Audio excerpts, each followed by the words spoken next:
Tragedia sfiorata questa mattina lungo strada Marosticana a Vicenza. Un mezzo pesante è finito contro la chiesetta di San Giovanni Battista, distruggendo nel portico d'ingresso 2 i feriti.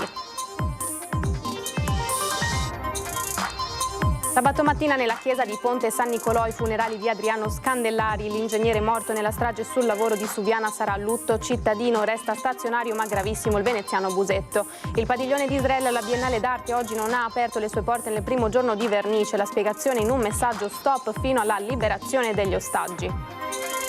L'addio ad Azzurra Carnelosso, la giovane mamma morta di tumore a 8 mesi dal parto. La sua priorità è stata sempre la salute del bimbo, ricorda il parroco. Domani l'ultimo saluto e le offerte saranno devolute alla neonatologia di Treviso. Medici presi di mira dai pazienti. È accaduto anche al diabetologo padovano Antonino Pipitone. Aveva chiesto a un assistito di mettere la mascherina ma è stato aggredito.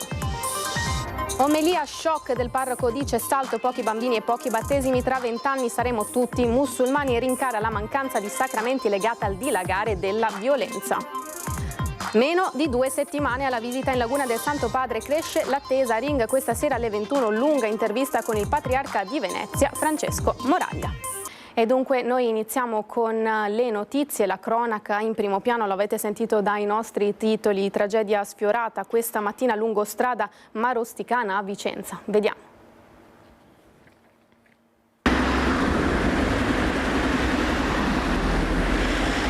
Le immagini parlano molto più delle mie parole. Un camion che trasportava della merce per conto terzi è finito poco dopo le 11, proprio vedete sulla facciata di questa chiesa.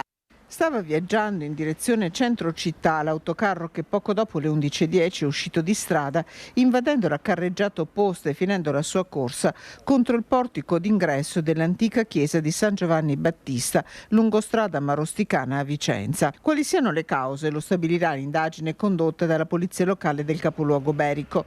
L'esito resta impressionante. Il parabrezza del camion praticamente in frantumi, 2 le persone rimaste ferite, l'autista e il passeggero che gli viaggiava al fianco, entrambe trasportate al pronto soccorso dell'ospedale San Bortolo. Le loro condizioni non sono preoccupanti. Devastato il porticato, letteralmente finito sopra il cassone del mezzo pesante, a preoccupare la staticità dell'edificio risalente al XVI secolo, che sarà verificata con attenzione dai vigili del fuoco. Nel frattempo l'area è stata transennata per permettere le operazioni di sgombero delle macerie e di recupero del mezzo pesante.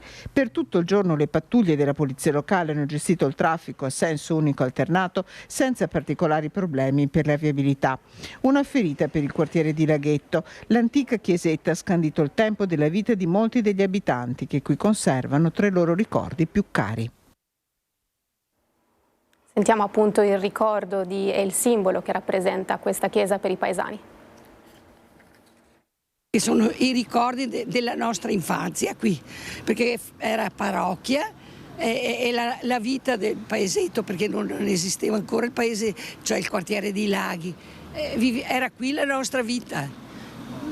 C'erano tante fattorie, poche case. La vita di una comunità a Laghetto attorno alla chiesetta di San Giovanni Battista lungo la strada Marosticana, edificio storico che fu fatto costruire dai conti Barbaran nel 1568. Voi siete un po' affezionati a questa chiesetta qui nel quartiere? Sì, perché è anche un po' storico ancora. Costruzione che per tutti nel quartiere è da sempre punto di riferimento, dal battesimo alle nozze, e ha scandito ogni tappa per le signore, memoria storica del luogo. Sono nata a Laghetto, sono stata battezzata su questa chiesa, sono stata battezzata, cresimata, andata alla comunione, è anche sposata. È una cosa, mi viene male il cuore vedere la mia chiesetta ridotta così. Adesso l'unico auspicio è che la chiesetta tutelata dalle belle arti, così cara ai residenti, venga presto rimessa in sesto per tornare ad ospitare funzioni della comunità cattolica dello Sri Lanka e le ricorrenze. Quest'anno fanno 80 anni dal ricordo del bombardamento del 18 novembre di Vicenza, e qui lì c'è il monumento dove speravamo di poter fare una bella cerimonia in ricordo di 44 persone che sono morte. Sabato mattina i funerali di Adriano Scandellari, l'ingegnere morto nella strage di Subiana. L'addio ad Adriano Scandellari, il 57enne ingegnere di Enel Green Power, morto il 9 aprile nell'esplosione della centrale idroelettrica di Suviana nell'Appennino bolognese, sarà sabato 20 aprile nella chiesa del suo paese, Ponte San Nicolò, alle 10:30. A celebrare le esequie Don Daniele Cognolato, il parroco che ben conosceva Adriano per il suo impegno come vicepresidente del Consiglio parrocchiale. È legato a lui da un profondo sentimento di amicizia e stima. Venerdì sera invece si terrà una veglia di preghiera in sua memoria. Non è ancora chiaro quando rientrerà la salma, che al momento si trova all'obitorio di Bologna. Il sindaco di Ponte San Nicolò, Martino Schiavona, per la giornata di sabato ha stabilito il lutto cittadino. Bandiere a mezz'asta e negozi chiusi, come chiuse saranno le strade attorno alla chiesa durante il funerale.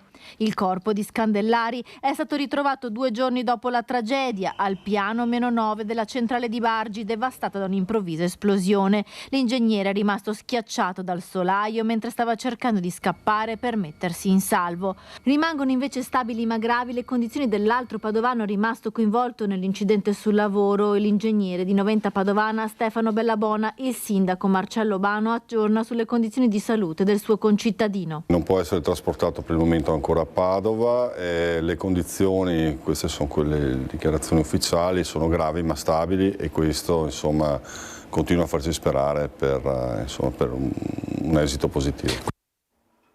E a distanza di una settimana dall'incidente nella centrale idroelettrica di Suviana restano molto gravi le condizioni di Sandro Busetto, il tecnico veneziano di 59 anni, ricoverato al centro ustioni dell'ospedale Cisanello di Pisa. I medici non hanno ancora sciolto la prognosi, definiscono stazionari le sue condizioni. L'uomo è ancora non cosciente, ha riportato ustioni su circa il 40% del corpo, ma in particolare avrebbe subito gravi danni dall'inalazione dei fumi sprigionatisi con gli incendi.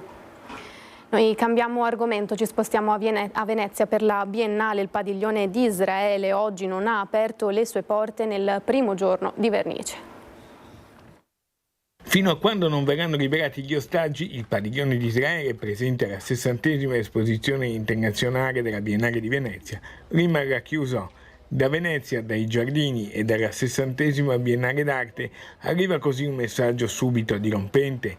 Nel periodo in cui la città è sotto gli occhi del mondo, anche l'arte si conferma un veicolo privilegiato che può abbattere le distanze, dialogare e far parlare tra popoli e paesi, ma anche lanciare messaggi importanti e destinati a far discutere. Oggi, primo giorno di vernice della mostra che verrà inaugurata sabato, tutti i padiglioni hanno aperto i battenti accogliendo i primi visitatori tra addetti ai lavori, critici e giornalisti. Tutti i padiglioni aperti, tranne uno, quello di Israele, che è presente e resta restito all'interno della mostra, ma chiuso fino a data da destinarsi. La decisione del curatore e dell'artista Ruth Patir, indipendente da quella dell'organizzazione, è stata quella di non aprire fino a che non sarà pattuito un cessate il fuoco, è spiegato in un volantino, e non verranno liberati gli ostaggi. Una scelta, ha spiegato l'artista, anzitutto di solidarietà con le famiglie degli ostaggi e con la grande comunità di Israele che chiede un cambiamento.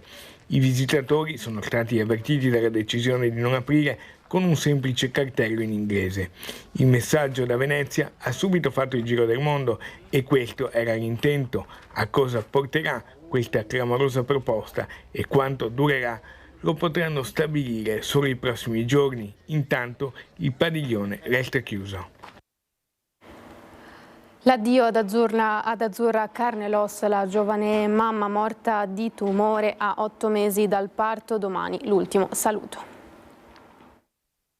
L'amore per la vita di Azzurra, il coraggio che ha avuto, il pensiero primo per Antonio, che è il nostro bambino. Sono le poche parole, ma capaci di dire tutto, che Francesco Favero ci affida a poche ore dall'ultimo saluto alla sua Azzurra, la 33enne di Oderzo, morta il 13 aprile per un tumore al seno. Una storia, quella di Azzurra, che ha commosso un'intera comunità. Lei che scopre la malattia nel 2019, l'affronta e in un primo momento sembra averla sconfitta. La decisione di sposare Francesco. Monsignor Bazzichetto ricorda ancora quel giorno. È stata una gioia immensa anche per me il matrimonio, anche perché la malattia era comparsa prima, quindi c'era tutto il timore, una malattia che si era rivelata fin da subito molto aggressiva.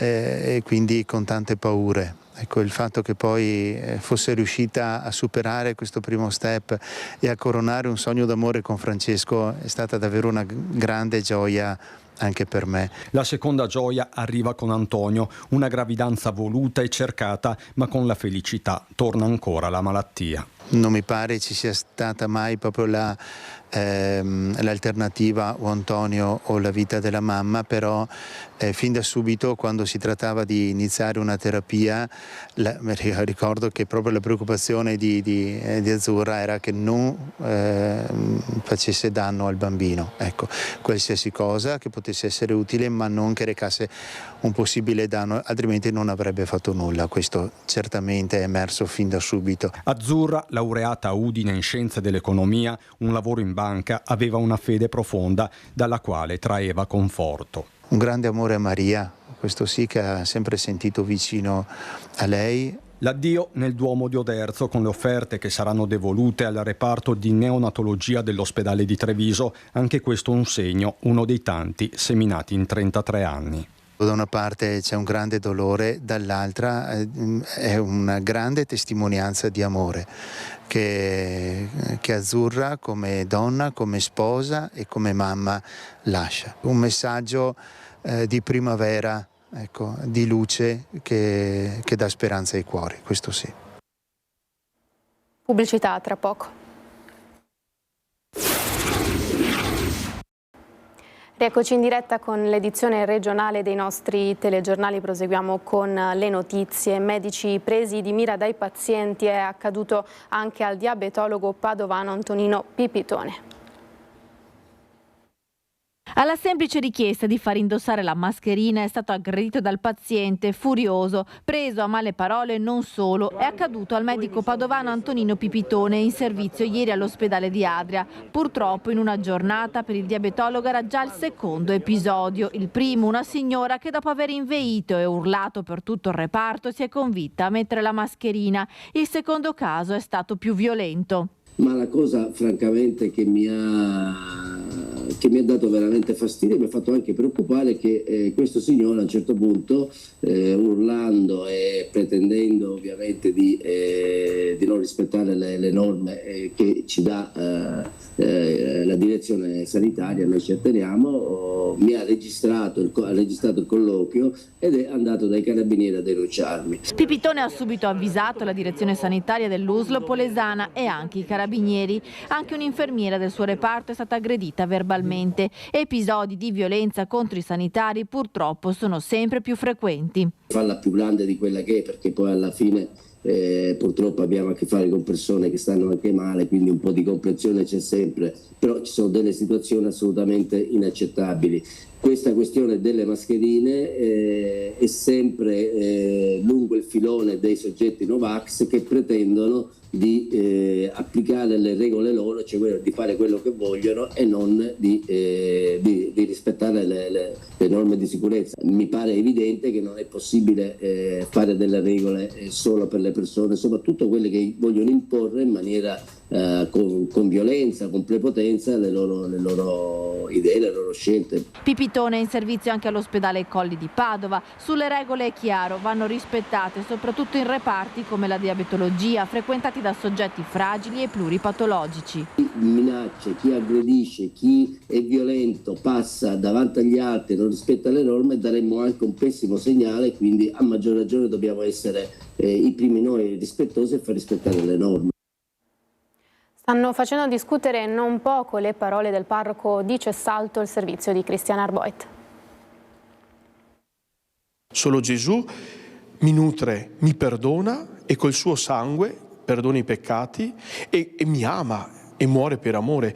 Nessuna religione ha un Dio così grande che ama e perdona. Fra 20 anni pochissimi sapranno questo, perché saranno musulmani. Davanti al battistero della chiesa di Santa Croce, Don Mauro Gazzelli ribadisce quanto detto domenica durante un'omelia in occasione del battesimo di 2 pargoli, tempo 20 anni e saremo tutti o quasi musulmani. Prima avevo 10 anni fa 3 primi elementari, 3 secondi, adesso ce ne sono 2, a settembre ce ne sarà solo una, su una classe di 18 ragazzi, 8 o 9 non sono battezzati o sono musulmani. Con 2 classi io faccio fatica a farne una. Quindi vuol dire che cosa? Vuol dire che fra 20 anni noi saremo veramente pochi. Questione demografica ma anche religiosa e culturale. Spesso chi si battezza, denuncia il prete, dice salto, lo fa solo per convenzione. Mi fa più paura il relativismo, perché io con i fratelli musulmani ho un bel confronto. Certo, da me vengono i moderati, che discorsi, però io vedo coerenza. Tante mamme badanti dei nostri anziani sono musulmane, però loro mi rispettano, ringraziano quando io mi metto a pregare così. Quindi il problema mio è il relativismo, una religione vale l'altra, tanto poi decideranno, e non abbiamo capito l'unicità della nostra fede cristiana, solo noi perdoniamo e amiamo. Non esiste una religione come la nostra, invece il relativismo le fa passare tutti uguali. Le conseguenze si vedono anche nei fenomeni di questi giorni, disagio giovanile e baby gang. Per Don Mauro c'è una correlazione. Ecco perché aumenta la violenza, perché abbiamo anche meno battezzati. La pace, la serenità, solo noi cristiani la annunciamo. Quindi meno battesimi, perché saremo musulmani di altre religioni, e probabilmente saremo anche più violenti. Chi toglie la vergogna a un bambino? Chi gli dà la serenità? Gli altri bambini, anche musulmani, sono da soli. Noi cristiani li accompagniamo a dare un nome alle emozioni, a dare un nome alla rabbia, gli togliamo la vergogna del peccato. Togliamo la religione cristiana di rito cattolico ortodosso, cosa rimane? Che uno è da solo in balia della sua rabbia, delle sue paure, delle sue tensioni, e quindi aumenta già la violenza, perché sono meno battezzati e meno persone che si accosano al sacramento della confessione. La musica adesso con l'ultimo brano di Oliver Kaufmann, giovane cantautore veronese. Amica finta come il mare, solo tu mi sai calmare. Oliver Kaufmann, classe 2000, è un giovane cantautore italiano all'attivo singoli come Ti dirò, Paura di crescere, Un secondo d'amore, solo per citarne alcuni. Brani che hanno raggiunto oltre 750.000 visualizzazioni su YouTube. Ora presenta la sua ultima canzone, Mare Nostro, scritta a 4 mani con l'amico Federico Cincotti. Questo pezzo parla un po' di uscire da una relazione tossica ed è una liberazione, diciamo, verso qualcosa di più bello e anche una crescita personale. Una tematica di grande attualità, particolarmente sentita dai più giovani. Tanti ragazzi giovani si trovano in relazioni, magari anche perché è la prima relazione o comunque in generale in delle storie che possono poi trasformarsi in qualcosa di più di magari possessivo o tossico, ma ci sono anche atteggiamenti, diciamo, un po' tossici da uno all'altro. Un lavoro che ha visto Oliver collaborare con un gruppo di amici veronesi, suoi coetanei, per esprimere elementi riconoscibili proprio tra i giovani. Mare Nostro mette in luce la transizione verso un nuovo genere, indie rock pop, che si ispira però anche alle sonorità britanniche. Questo nuovo singolo vuole delineare la transizione in questo nuovo genere, abbinandolo sempre a elementi di musica cantautorale italiana. Le clip di Mare Nostro su Instagram e TikTok hanno registrato 300.000 visualizzazioni ancora prima del lancio. Tra i video e la canzone volevamo far vedere entrambi i punti di vista, sia della ragazza che del ragazzo, che si vivono questa relazione tossica sotto un punto di vista emotivo. Chiudiamo con un rapido aggiornamento meteo, l'avrete visto anche voi in queste ore, il rapido peggioramento, piogge forti, raffiche di vento e grandine, fortunatamente non di grandi dimensioni, hanno interessato in queste ore appunto il Veneto. Dal Veneziano alla Pedemontana un fulmine ha colpito un albero che si è incendiato a San Stino di Livenza, tempesta a Montebelluna e Vittorio Veneto, e dopo un fine settimana quasi estivo con temperature vicine ai 30 gradi come era stato annunciato in queste ore, la colonnina di mercurio è scesa di 10-12 gradi, forte grandinata anche lungo la A28 tra Cordignano e Conegliano, maggiori disagi invece quelli provocati dal forte vento, alberi caduti anche a Concordia Sagittaria, Annone Veneto, nel Veneziano in via Zermanesa tra Treviso e Casier, chiuso in entrambi i lati il cavalcavia all'altezza della caserma Boltar per un albero pericolante, albero in strada invece in via Feltrina sempre a Treviso, vigili del fuoco al lavoro per la rimozione delle piante. Dunque questi gli aggiornamenti, ora il meteo, grazie per essere stati con noi, arrivederci e buona serata.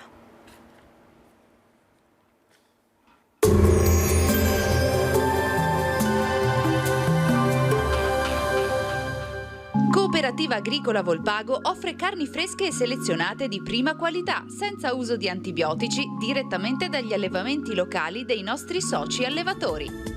Benvenuti al Meteo, previsioni per mercoledì 17 aprile. Sul Veneto nuvolosità variabile alternata a schiarite, con tratti di instabilità soprattutto a cavallo delle ore centrali e sulle zone montane e pedemontane. Probabili precipitazioni nelle zone montane, in pianura possibili rovesci anche a carattere temporalesco a partire dal pomeriggio. Temperature in diminuzione fino a valori inferiori alla media stagionale, minime tra i 4 e i 7 gradi, massime tra i 14 e i 19 gradi. Sul Friuli Venezia Giulia tempo variabile con annuvolamenti più consistenti a partire dal primo pomeriggio che potranno portare possibili rovesci o locali temporali. Temperature sotto i valori stagionali, minime tra i 4 e i 7 gradi, massime intorno ai 14 e i 16 gradi. Sul Trentino Alto Adige la giornata sarà caratterizzata da parziali e temporanee schiarite alternate ad annuvolamenti localmente associati a brevi rovesci o temporali pomeridiani. Nelle zone più alte è possibile anche la caduta di qualche fiocco di neve. Temperature inferiori alla media, minime sui 5 e i 6 gradi, massime intorno ai 19 gradi. Dal meteo di Antenna 3 è tutto, arrivederci.